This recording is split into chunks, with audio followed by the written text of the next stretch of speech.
and welcome to another episode of Sustainability in Your Ear. It's the Earth911 podcast, and I'm Mitch Ratcliffe, your host.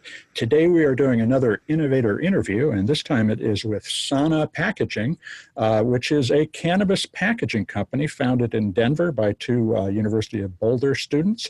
And they're with us on the phone. Co-founder and CEO of Sana is Ron Basak-Smith. And the co-founder and chief strategy officer is James Eichner. Welcome to the show, gentlemen. How are you today? Doing well, Mitch. Thanks for having us. Well, so you guys have introduced 100% hemp plastic and 100% ocean plastic derived cannabis packaging. And can you give us a sense of how large you think that the packaging problem in the cannabis industry is? It's certainly a fast-growing industry with more than $7.5 to $8 billion in revenue in just a few years. I've been able to find some numbers about the amount of plant waste that is being created, but certainly there's an awful lot of plastic, glass, and other kinds of materials being used to package cannabis. How much waste are we talking about? I think a safe number would be, we're already in the billions of units of plastic packaging waste per year, and the cannabis industry is only growing.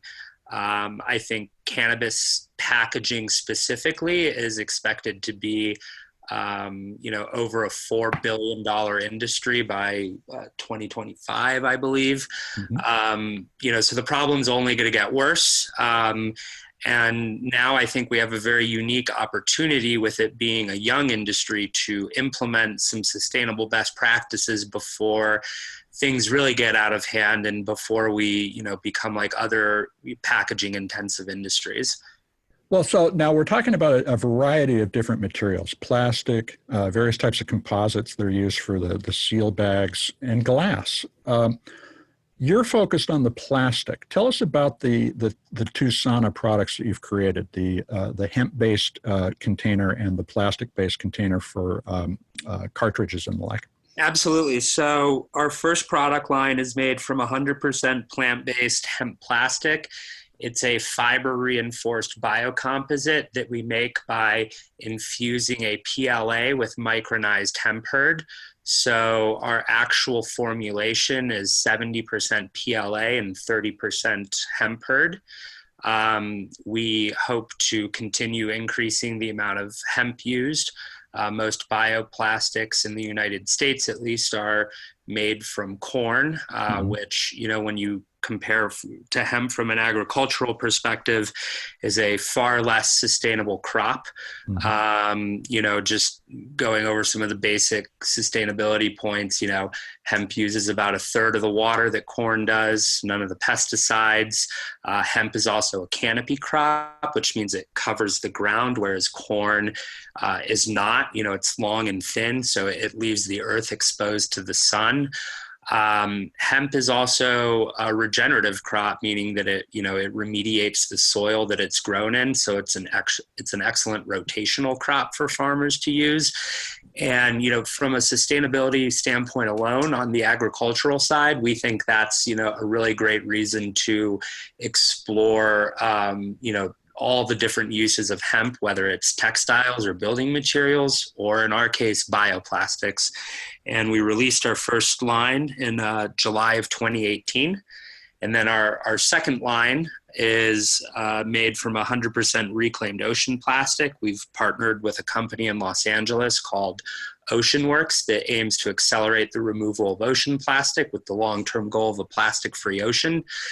And the Ocean's Work Marketplace connects companies like ourselves with verifiable sources of ocean plastic, which means that not only is it ocean plastic, but it's been sorted into pure materials. So what we're using, while ocean plastic, is also 100% HDPE, which is a plastic number 2, which is very easy to recycle. And the goal is to get plastic out of the ocean and into the proper waste stream.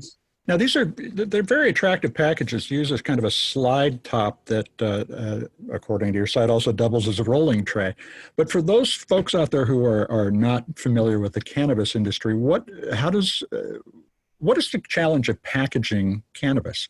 I know there are several different forms this takes, but can you kind of walk us through the decisions that when a consumer is walking into the store, they might be thinking about, or the dispensary might be thinking about in terms of looking for more sustainable packaging? Yeah, no, it's a great topic to talk about. I think when we started this, we looked at what was currently on the marketplace. The regulations required child-resistant packaging. And you look at the previous examples of child-resistant packaging for other industries, it's largely that pill bottle, push down, turn pill bottle that everyone's familiar with. There's not too many other things out there. And then, the cannabis industry brought the pop top, which is a pinch and squeeze cylindrical shaped product. And so, we really wanted to, when you look at other industries, the liquor industry, for example, the shape and design of packaging plays a role in the purchasing decision. And so that was kind of a starting point for the design. It also, we think that the fact that they nest inside of each other really creates a nice shipping efficiency. We can store and ship a lot more product in a much smaller package. But from a store standpoint, when people are looking for, I think, as a consumer, a lot of things that we like is it secure in there, and I take it out and I'm being active. Does the product stay within the package? Right. Is there, I think, when I have like anything that's out there, is there some, and I have a bunch of different cannabis products on my table or whatever, same way with liquor, the packaging plays a role in that. And then obviously people are looking for a product that protects protects the cannabis itself. I think one of the things that we struggle with, and I think all child-resistant packaging struggles with, is making an airtight seal. It's just really hard to figure that out. There's just not that many options out there that create a true seal with child-resistant packaging. And so that's like one of the big hurdles that I think the industry is trying to figure out. But, it is I think at the end of the day, a plant-based product. And so, the similar parameters that we'd be looking for when we're purchasing food, does it keep the product safe, clean, all that type of stuff. Light does also degrade the product, so that's another factor to consider. And so there's just all those things in there.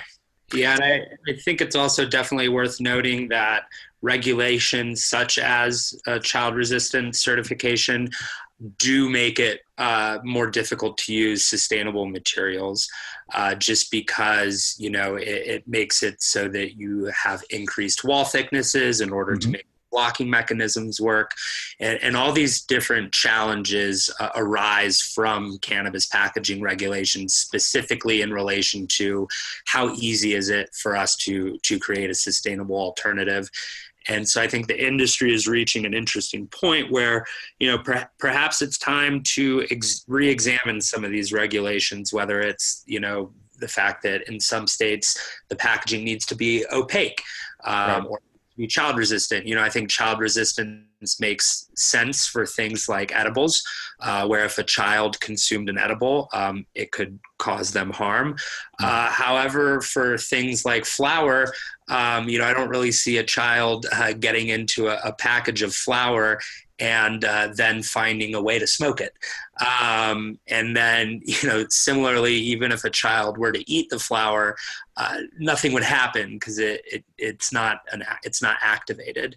Right. So, perhaps things like flour don't need to be in child-resistant packaging. And I think we need to take a hard look at these regulations and also take into account sustainability and make some hard decisions about, what direction we want the industry to go in. Yeah, you raise an incredibly important point that I don't think we hear often enough, and that is there are serious trade-offs involved in being more sustainable. We've always over-indexed, I think, on the safety of our children, and rightly so, but when you're going through another generation of packaging design, it is time to think about alternatives, and now is a great time to do so, especially with so many of these things being distributed by dispensaries all over the country. Now, let's back up just a little bit and talk a little more about how you source all this material. In addition to the sources of the plastic, you're doing all your manufacturing here in the United States. So you're not shipping stuff across the ocean or flying it over continents. How did you take all that into account as you were planning the development of Sonic? Absolutely. For our first product line, which is the 100% plant-based hemp plastic, we're dealing with biomass, and the success of bio-based products is largely based on transportation costs. Biomass is typically moved around on trains and trucks. Whereas, when you're trying to compete with crude oil, which is what petroleum plastics are made out of, you're competing with the most sophisticated supply chain in the world. Mm-hmm. So the shorter the distance the biomass has to move in order to be turned into a useful product, the better. And also, we see a huge opportunity for industrial hemp to revitalize stifled agricultural economies across the United States. So we really wanted to support domestic agriculture and domestic manufacturing. So, looking at a quick rundown of our supply chain, we're sourcing our hemp from a natural fibers processor in Kentucky. We're compounding our plant-based plastic in North Dakota. And then we're manufacturing our final products in Minnesota and Arizona. So how would a consumer communicate to a dispensary owner that they want this kind of material? Are the dispensary owners aware of these things? How are you reaching out and educating them? Yeah, I think there's a lot of angles there. Dispensary owners themselves might be wondering about the impact of their own packaging. Obviously, consumers are going into I think that's kind of the initial pain point is consumers going in. There's several examples of, you're getting a single joint that's put in a tube that's then wrapped in a box, then put in an exit bag where there's like 3 layers of packaging to get to 1 gram of cannabis. Kind of ridiculous. And then the consumer starts asking themselves, hey, what's going on here? We find that, So you're saying that we should not take Amazon as the model for cannabis packaging? Yeah, no, that would not be. Definitely not. They don't need to be put in bubble wrap, and it is. While we all love the plant here, and a joint is a joint, and it doesn't need to be kept in such high secrecy and behind so many layers of packaging. It just is kind of it's strange. A pack of cigarettes, you buy it, you unravel it and open up the top and take it out and you smoke your cigarette. I don't know why, a joint pre-roll is gone is any different. Yeah. And then even when you look at the liquor industry, alcohol is far more hazardous than cannabis is. And we have no such packaging regulations, governing the liquor industry.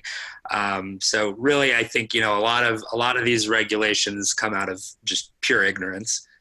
Well, and so you're also raising an interesting issue that the industry itself can have a positive impact on policy by organizing to demand better regulations of all industries similar to cannabis. Let's just call it the entertaining substances business. But how, as you think about the future of cannabis packaging, and does this evolve? What is the next thing on your roadmap in terms of new product designs? Yeah, when we look at the cannabis industry, we see 4 types of packaging. We see the rigid plastics, we see flexible plastics, we see glass and paperboard and cardboard. So all of these areas need to be improved upon. And so as a packaging company within the cannabis space, we need to either, one, work within the regulations that exist. So then, what currently exists in the paperboard option that meets these regulations, do we need to create something new, et cetera. And then obviously, is there things in the outside of other technologies from other industries that can be brought in, and, maybe change those regulations so that we can integrate those. So how was it that you two got together to start this company? Because you're obviously both enthusiastic about packaging design, sustainability. What brought you together? Yeah, I think our original, we are both environmentalists, really concerned about what is going on with the environment. But, we were in business school at the time. And I think, when you look at what we can do with the world of business, there's this amazing opportunity to integrate sustainability into every part of business. And I know, James was just a person that I saw in class that seemed to have a similar mindset around these things.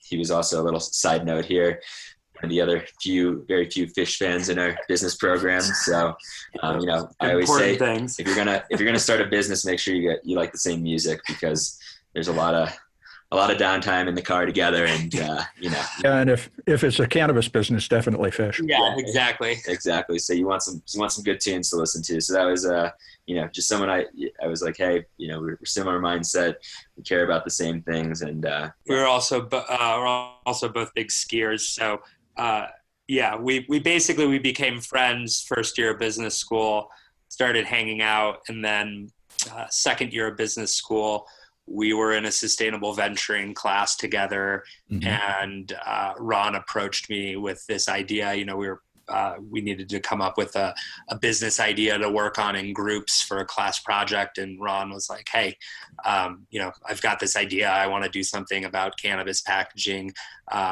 You know, do you want to work on this with me? And you know, my answer obviously was yes, absolutely. Let's do this thing. And how'd you get it started? Did you raise money, or did you do this entirely bootstrapped? Yeah, so we, as you know, as I said, we started as a class project. As part of that, we interviewed a lot of different stakeholders in the community, and we were at the University of Colorado in Boulder. So one of the organizations we spoke to was the Canopy Boulder Accelerator, which is a cannabis-specific accelerator program in town. And after getting, you know, some really nice and encouraging feedback from our classmates, you know, throughout the course of our project, going into our final semester of school, we said, you know, hey, what the hell? Let's apply to the Canopy Boulder Accelerator program and see if we can, you know, do this thing for real. And we were accepted. And we went through the accelerator program while we were finishing up school, and finished both school and the accelerator in the spring of 2017, and then have been working on this full time since then. And, you know, we got our first bit of startup capital from Canopy Boulder. And then, you know, moving forward, you know, we've raised, you know, to us a significant amount of money so far. And it's all been from, you know, private investors and angel investors so far. So, yeah. Great. Now, and what's the acceptance like amongst distributors? Are they starting to pay attention, and has anybody begun to distribute using your product? Yeah, absolutely. So, you know, we're working with about 50 customers right now. I believe to date we've sold a little over 400,000 units of packaging, and it's really, you know, onwards and upwards. You know, we're reaching a point right now where we have some really solid customers, and, you know, our primary focus for the next, you know, little bit is to really get our sales numbers to where they need to be to show that we have, you know, some really meaningful traction, so that we can continue growing and, you know, bringing more sustainable packaging solutions to this industry that we care so deeply about. So let me ask you the big question about the industry that I've been thinking about a long time. Because of the way this industry is regulated, where the plant, actually the seed to the product is tracked here in the state of Washington to the gram, actually to the milligram, and there is an immensely sophisticated supply chain evolving. Is this an industry that could actually achieve carbon neutrality because it can see into its inefficiencies so clearly? Yeah, you know, I think there's technologies around, the tracking and tracing of seed to sale. And it, you know, I think with carbon neutrality, all these things, it's about data and understanding where we're doing well and where we're not doing well and where we need to improve. And yeah, I mean, if there is an industry that's going to do it, I see the cannabis space being that. I mean, from a standpoint of from cultivation alone, I think the industry really needs to take a deep dive and, you know, examine itself on how much energy is being used in cultivation, and then from there, what can we do to reduce the amount of carbon we're putting out there. You know, I think it's going to take a community of people who really care about building a strong industry around sustainability and impactful businesses. And so, yeah, I would like to see that happen. Yeah. Well, we would too. And if there's anything we can do to help, let us know. So thanks, guys, for joining us. We've been talking with James Eichner, who's the Chief Strategy Officer, and Ron Basak-Smith, who's the CEO of Sana Packaging, and you can find them at sanapackaging.com on the web. Gentlemen, thanks very much for joining us today. Yeah, thanks, Mitch. Yeah, thank you so much. And folks, we'll be back with another innovator interview soon on Earth 911. This is Mitch Ratcliffe. Have a great afternoon.